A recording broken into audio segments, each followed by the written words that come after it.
प्रेमी बंधुओं, नमस्कार साहेब बंदगी। आज मैं पाखंडी और ढोंगियों की बात का पर्दाफाश करेंगे, जिन्होंने हमारे देश की भोली जनता को भ्रमित कर रखा है, अंधभक्त बना दिया है। वो ये नहीं समझ पा रहे कि क्या सत्य है और क्या असत्य है।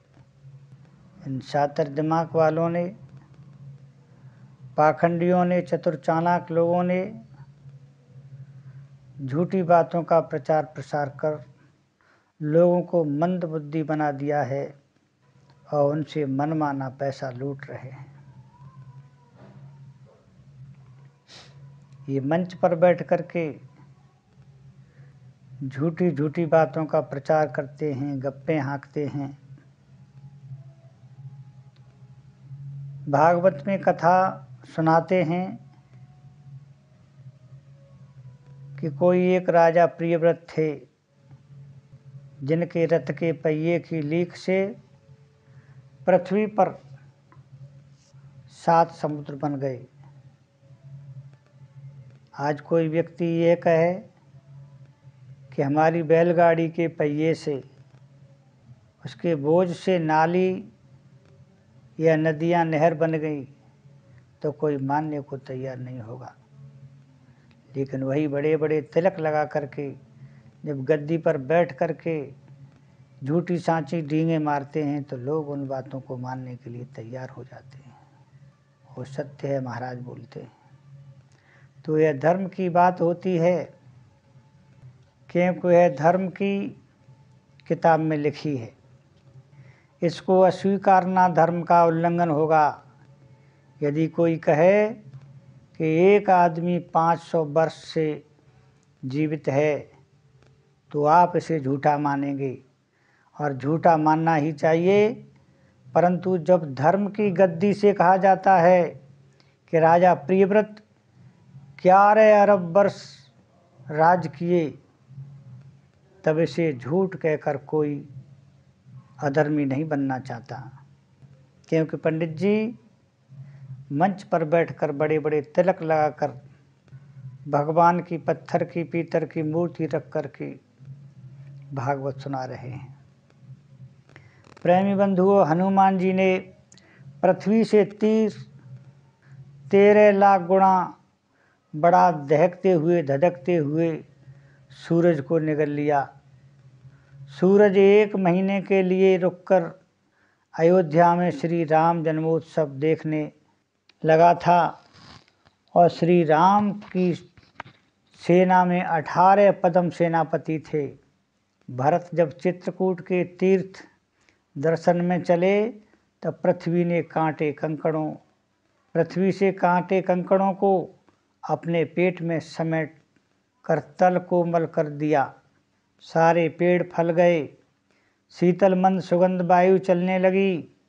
पक्षी बोलकर तथा पशु देखकर भरत का स्वागत करने लगे। वृत्तासुर के शरीर की चौड़ाई 100 योजन यानी करीब 1200 किलोमीटर एवं उसके शरीर की ऊंचाई 300 योजन यानी लगभग 3600 किलोमीटर थी। श्री कृष्ण के 16,108 पत्नियां थीं, परंतु गर्ग संहिता के अनुसार खर्व पत्नियां थीं, जिनकी महाभारत में चर्चा नहीं है।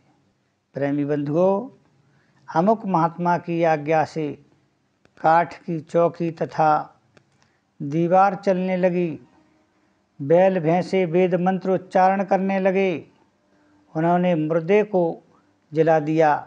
वे कहीं सूक्ष्म तथा कहीं विराट रूप धारण कर लिए। संत ईसा ने 10-5 रोटियों से कई हजार लोगों को पेट भर खिला दिया, ऐसा ईसा मसीह के बारे में लोग कहते हैं। हजरत मोहम्मद ने अपनी उंगली चमकाकर क्षण मात्र के लिए चंदा के 2 टुकड़े कर दिए।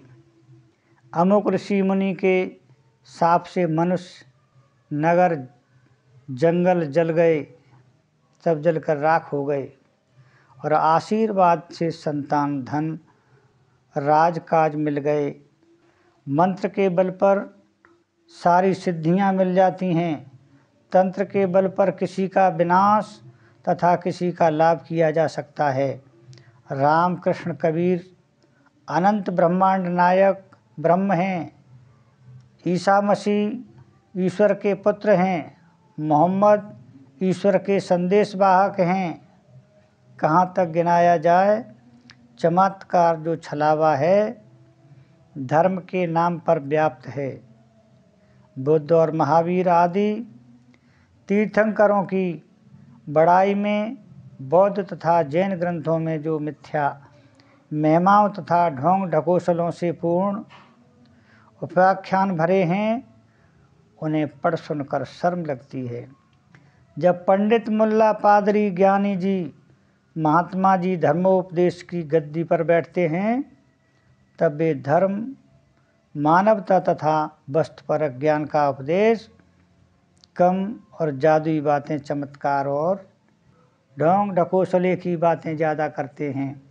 हमारे गुरुजी या महात्मा जी एक ही साथ कई जगह दिखाई देते हैं।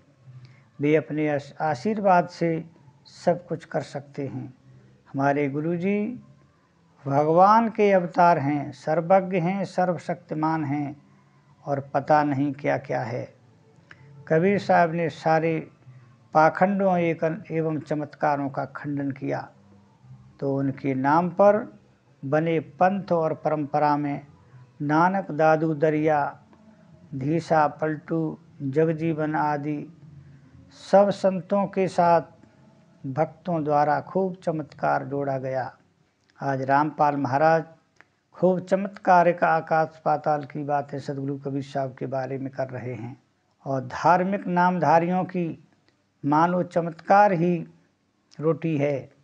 आप कई धार्मिक कथा उपदेश की मंडली में बैठ जाइए तो मंच पर चाहे व्यास जी हों या रामायणी जी, महात्मा जी हों या ज्ञानी जी, पंडित जी हों या मुल्ला जी या पादरी जी, ये सब एक दूसरे के भाई बरादर हैं, चोर चोर मौस्याते भाई हैं। प्राय सारी धर्म कथाओं में एक ही जैसे ढोंग ढकोसले, चमत्कार, आशीर्वाद, साफ तर्क, विवेक एवं बुद्धि के विरोध अवैज्ञानिक मान्यताओं का बोलबाला देखेंगे। प्रेमी बंधुओं, आजकल तो चतुर लोगों का एक बड़ा दल अवतार बन बैठा है। अधिकतम राजनेता नामधारी दिग्भ्रमित हैं। वे तंत्र मंत्र के ढकेसलों में फंसे एक एक तांत्रिक तथा ज्योतिषी नामधारी को लिए घूमते हैं और धूर्त अवतारों के यहाँ सिजदा पड़ते हैं। सोखा, ओझा, तांत्रिक आदि के जन्म का मूल यह अंधविश्वासपूर्ण धर्म कथा ही है। यज्ञ के नाम पर आग में घी, मेवे, अन्न फूंकने से बड़ी बड़ी उपलब्धियां मानी गई हैं। पहले समय में पशु भी काटकर हवन में होमे जाते थे। आज भी ईश्वर तथा देवता के नाम पर मुसलमानों तथा हिंदुओं के यहाँ पशु मारे जाते हैं। प्रेमी बंधुओं, शकुन अपशकुन, चमत्कारी, रिद्धि सिद्धि आदि सब धर्म कथा के फल हैं। धर्म ग्रंथ एवं धर्म कथा की ऊटपटांग बातों पर कोई प्रश्न न कर दे। इसके लिए तथाकथित धार्मिक लोग बड़े सावधान रहते हैं। वे पोथियों को उस तथाकथित ईश्वर रचित या उसके भेजे हुए मानते हैं, जिसका पता लता आज तक किसी को नहीं मिलता है। यह कहते हैं कि धर्मशास्त्र त्रिकालज्ञ सर्वज्ञ ऋषियों की रचना है। वस्तुतः सारी किताबें मानव रचित हैं। वे चाहे वेद हों या बाइबल, कुरान हों या अन्य धर्म ग्रंथ, अतएव कोई भी किताब स्वतः प्रमाण नहीं है। सारी किताबों की सारी बातों पर मनुष्य का विचार करना उसका कर्तव्य एवं अधिकार है। सज्जनों, संसार के मूल द्रव्य जड़ और चेतन में अंतर्निहित अपने अपने गुण धर्म हैं, वे ही विश्व के शाश्वत नियम हैं। सर्वत्र कारण कार्य व्यवस्था है जो मूल द्रव्यों के स्वभावगत हैं, इसलिए संसार में कहीं भी चमत्कार की गुंजाइश नहीं है। इस जड़ चेतन के अलावा कोई भगवान या शैतान नहीं जो कुछ का कुछ कर दे। चमत्कार एवं अति अमानवीय सारी बातें मानव समाज के साथ एक छलावा है।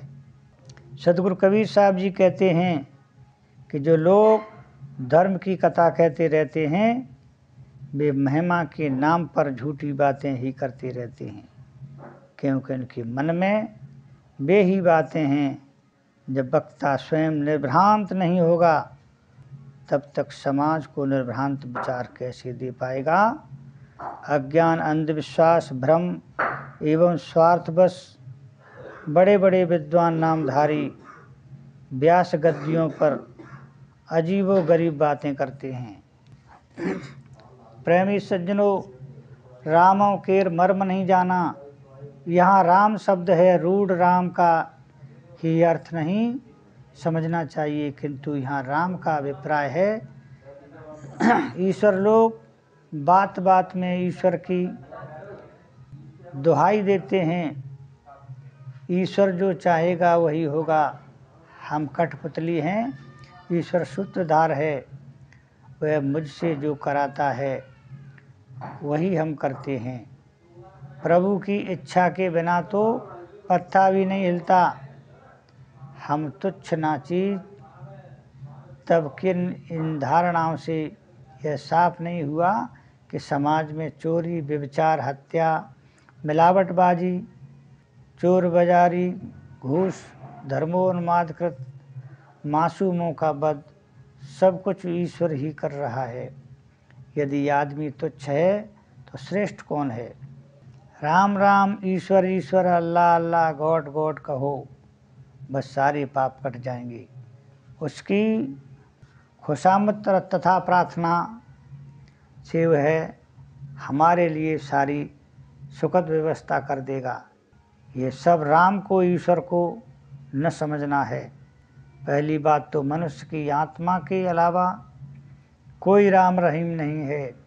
दूसरी बात, संसार के नियमों को देखकर जो उससे अलग नियामक का भ्रम होता है वह वस्तु बोध न होने का फल है।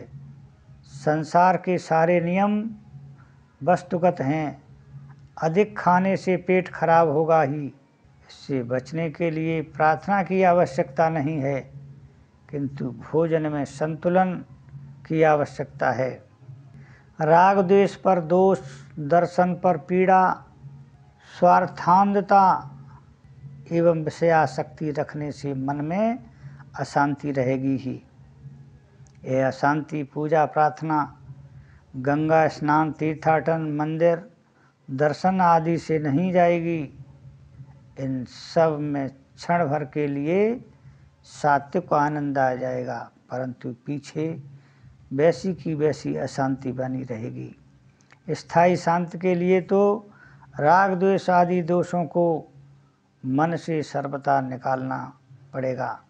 प्रेमी सज्जनों, सदगुरु कहते हैं कि लोग राम राम तथा ईश्वर ईश्वर तो कहते हैं, परंतु उनका रहस्य नहीं समझते। उसका रहस्य है आत्मज्ञान, जगत के नियमों का बोध एवं जीवन में पवित्र आचरण। यह न कर ले मत ठानन वेद पुराना, अर्थात धर्मशास्त्रों की भावुक बातों का उदाहरण देकर ईश्वर संबंधी उल्टी सीधी बातों को पुष्ट करते हैं। यहाँ बोध पुराण का शाब्दिक अर्थ न लेकर लक्षणार्थ समझना चाहिए। सारे धर्म ग्रंथ हजारों वर्षों से दुनिया के धर्म ग्रंथों में ईश्वर के विषय में इतनी भावुकतापूर्ण बातें लिखी गई हैं कि जिसने मनुष्य समाज के विवेक और तत्व चिंतन, वस्तु ज्ञान, आत्मबोध तथा सदाचार से हटाकर अकर्मण्य बना दिया है। जब नाम जप मात्र से सारे पाप कटते, सारे काम बनते, तथा लोक परलोक सुधरते, तब तत्व चिंतन, स्वस्वरूप ज्ञान एवं सदाचार की आवश्यकता ही क्या है। सभी लोग सस्ते में सब काम चाहते हैं। काहेलों ने ईश्वर की रचना ही इसीलिए की है कि उसे स्वयं कुछ न करना पड़े। देव देव आलसी पुकारा, कायर मन कर एक अधारा। बस ईश्वर की थोड़ी खुशामद कर या एक दो लड्डू उसे चढ़ाकर उससे सारे काम करा लिए जाएं। और ऐसी बातें संसार के सभी ईश्वरवादी धर्म ग्रंथों में भरी पड़ी हैं। अतएव सभी मतवादी यही दुहाई देते फिरते हैं कि हमारे शास्त्रों में ऐसा लिखा है, एक लोटा जल और सब समस्या हल। प्रेमी बंधुओं, इन पाखंडियों से, इन ढोंगियों से हमें दूर रहना चाहिए। सदगुरुदेव कहते हैं, वेदऊ केर कहल नहीं करई। यहाँ भी वेद से अभिप्राय सभी धर्म ग्रंथ हैं। सदगुरु कहते हैं, लोग अपने मान्य धर्म ग्रंथों के सही आदेशों का भी पालन नहीं करते, क्योंकि कोई भी धर्म ग्रंथ हो उसमें केवल काल्पनिक बातें ही नहीं भरी पड़ी रहती हैं, किंतु जगह जगह सच्चाइयाँ और नैतिकता की बातें भी रहती हैं, परंतु लोग उन पर न ज़्यादा ध्यान देते हैं और न उनका आचरण करते हैं। उन्हें ना काहू कोई सुख दुख दाता, निजकृत कर्म भोग सुन भ्राता, तथा स्वयं कृतम स्वेन फलेन युज्यते आदि तथ्यपूर्ण विचारों से वास्ता नहीं रहता। उन्हें तो चाहिए, तेरी सत्ता के बिना हे प्रभु मंगल मूल, पत्ते भी हिलते नहीं, खिले न कोई फूल, तथा चार खानन जग जीव अपारा, अवध तजे तन नहीं संसारा, या नाम लेत भव सिंधु सुखाही आदि। इसलिए आज संसार में इन ढोंगी पाखंडियों ने मनुष्य को भ्रम में डाल दिया है। प्रेमी बंधुओं, हमें सत्य को जानने की आवश्यकता है। जब तक हम पारखी संतों की शरण में नहीं जाएंगे, सत्य को नहीं समझ पाएंगे। धर्म न दूजा सत्य समाना, आगम निगम पुराण बखाना। सत्य से बढ़कर के कहीं संसार में कोई धर्म नहीं है, ऐसा वेद शास्त्रों में भी चर्चा है, लेकिन अंधभक्त उसको नहीं जानते। सदगुरु कबीर साहब कहते हैं कि अंध सो दर्पण वेद पुराणा, दरबी कहा महारस जाना, जस खर चंदन लादेव भारा, परिमल बास न जान गमारा, कहें कबीर खोजे समाना, सो न मिला जो जाय अभिमाना। अंध सो दर्पण वेद पुराणा। जिस प्रकार दर्पण के आईने के सामने अंधे को बैठा दिया जाए तो उसका कोई महत्व नहीं है, इसी प्रकार वेद शास्त्रों को पढ़ने वाले अंधभक्त अविवेकी लोग, उन्हें उसका कोई बोध नहीं होता। जैसे दरबी कहा महारस जाना। करछुली हमेशा तरह तरह के व्यंजनों में फिरती रहती है, लेकिन 60 रसों के आनंद को नहीं जानती। इसी प्रकार जस खर चंदन लादेव भारा, गधा, खर कहते हैं गधे को, गधा व्यापारी के चंदन के गट्ठर को हमेशा ढोता रहता है, लेकिन परमल बास न जान गमारा, लेकिन वो मूढ़ गमार पशु चंदन की सुगंध को नहीं जानता। इसी तरह से आज संसार में तमाम पड़ पशु हैं जो वेद शास्त्र के ज्ञान को, बोझ को ढोते रहते हैं, लेकिन वो सत्य को नहीं जानते। कहें कबीर खोजे समाना, सो न मिला जो जाय अभिमाना। सदगुरु कबीर साहब जी कहते हैं कि मनुष्य आसमान छूना चाहता है, लेकिन उसको ऐसा सच्चा सदगुरु नहीं मिला जिससे उसका अभिमान दूर हो।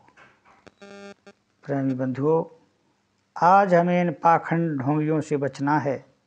अपने जीवन को, अपने भविष्य को उज्जवल बनाना है तो अपनी संतान को, अपने बच्चों को शिक्षित बनाना होगा, एक अच्छे स्कूल में भेजना होगा।